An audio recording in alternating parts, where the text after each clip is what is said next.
আসসালামু আলাইকুম। আপনারা দেখতে পাচ্ছেন যেখানে একটা হাইব্রিড গাড়ির ব্রেক বুস্টার আছে।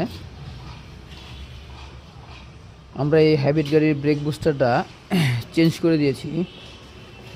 এই ব্রেক বুস্টারটা নষ্ট হওয়ার কারণ হলো যে ব্রেক অয়েল মেনটেন্যান্সটা টাইমলি করে নাই আর কি, যার কারণে এই ব্রেক বুস্টারটা সমস্যা হয়েছে। 2016 মডেল এক্সিও গাড়িতে এই ব্রেক বুস্টারটা লাগানো ছিল। সো এই গাড়িটা দীর্ঘ 7-8 বছর চলেছে।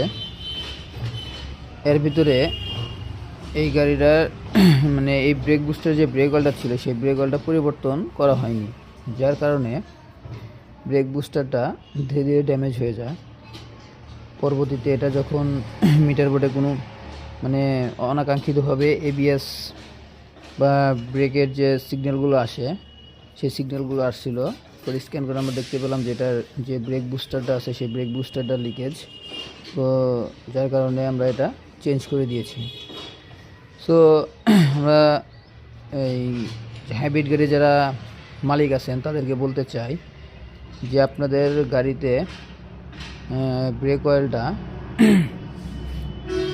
25,000 থেকে 30,000 কিলো পর চেঞ্জ করে নেবেন, তাহলে ব্রেক বুস্টারটা ভালো থাকবে।